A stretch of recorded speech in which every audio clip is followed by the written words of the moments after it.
Let me ask you something. If there was a reality TV show called Life and it showed nothing but the mundaneness of day to day life, no arguments, no fighting, just day to day life, would you watch it?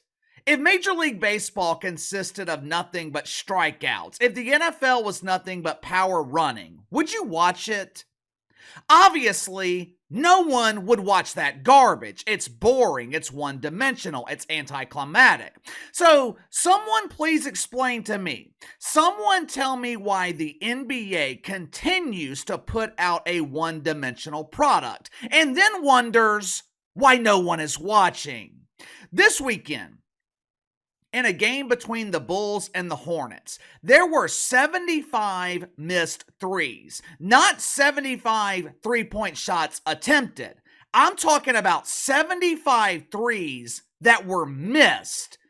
Who in the hell wants to watch that? I am absolutely mesmerized by the stupidity in the NBA.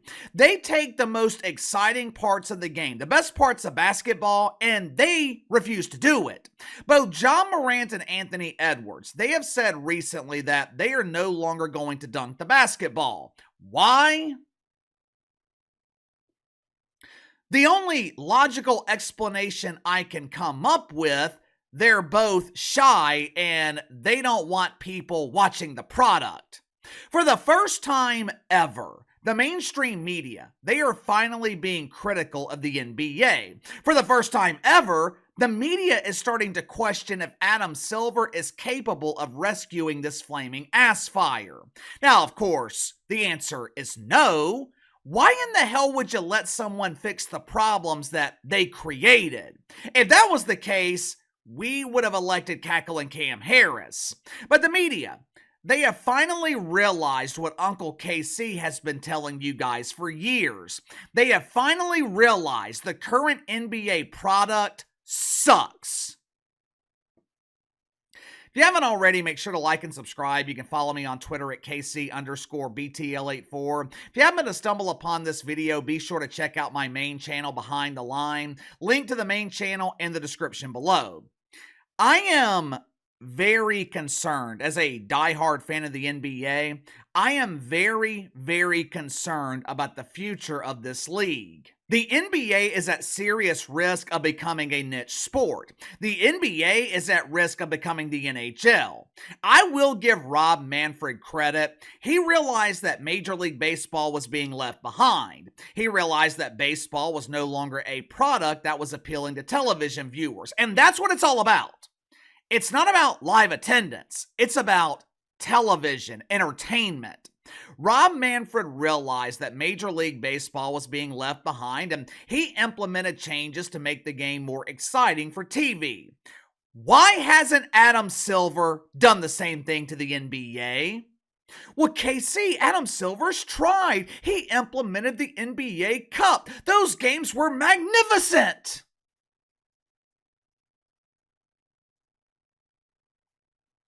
Yeah, no one cares about the NBA Cup. If you don't believe me, just go look at the ratings. One of the main problems in the NBA, every single team is the same. Every player thinks they are Steph Curry. Every team thinks they're the Rainbow Warriors. When Steph Curry won his first title in 2015, the Warriors, they attempted 27 threes a game. The Rockets led the league in threes attempted that year with almost 33 a game. Today, those numbers would rank near the bottom of the NBA. The Thunder attempted 31 threes the other night in the first half.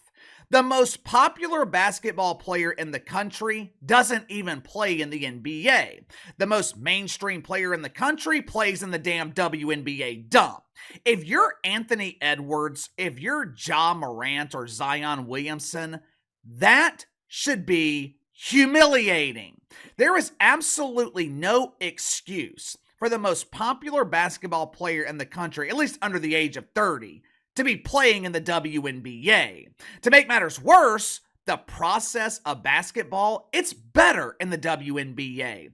If WNBA players were talented enough to make shots, if they were capable of making wide open layups, the WNBA product, it would be significantly better than the NBA product.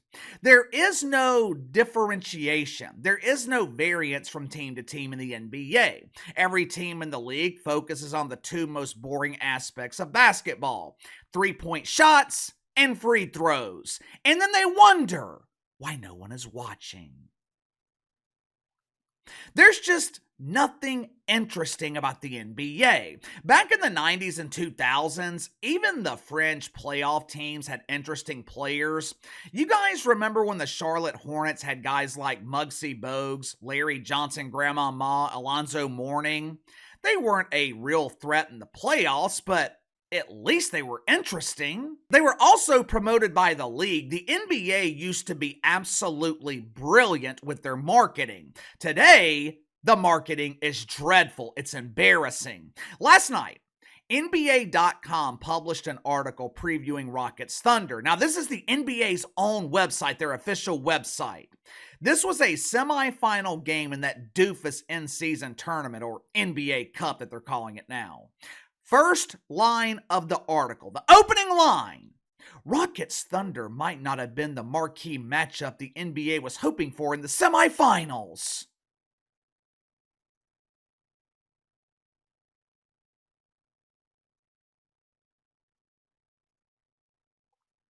Really? Really? This is how you're marketing two of the youngest teams in the league to the general public? This is how you're promoting young teams to casual fans? If I was the commissioner of this league, I would fire that writer on the spot. I would also fire the editor who allowed the article to be published. There should be no room for that level of incompetence. But I guarantee you, no one lost their job over that incompetence because Adam Silver is a private trying to lead the army. I have been saying this for years, and I'm glad the mainstream media is finally coming to this realization. Adam Silver is the worst commissioner in sports. Adam Silver has destroyed the NBA. This dude inherited the golden goose from David Stern, and he found a way to turn it into the polished turd. Well, KC, that's not true. Adam Silver just landed a massive contract for the NBA worth $76 billion. Yeah, you know what we used to call that? Fraud.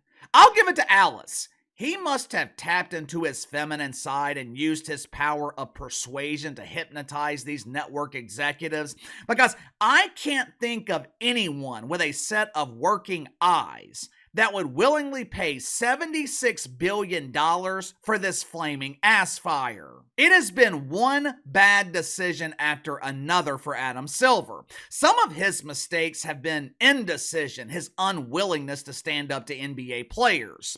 You want to know what happens when employees have more power than employers?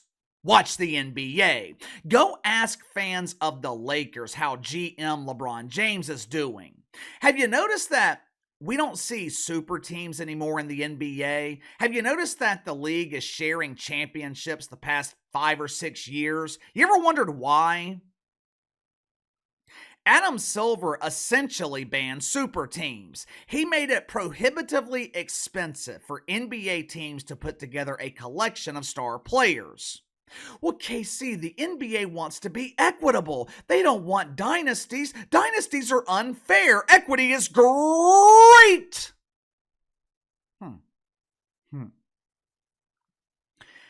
Adam Silver got rid of super teams because some fans were complaining about it. But you know what else fans were doing, especially casual fans? They were watching. You know why they were watching? Because people want to see stars playing together, competing against other stars. Now you have Jokic by himself in Denver, Anthony Edwards by himself in Minnesota, SGA in OKC, Ja Morant by himself in Memphis, Trae Young in Atlanta. Fans are no longer complaining about dynasties, but there's a reason for that.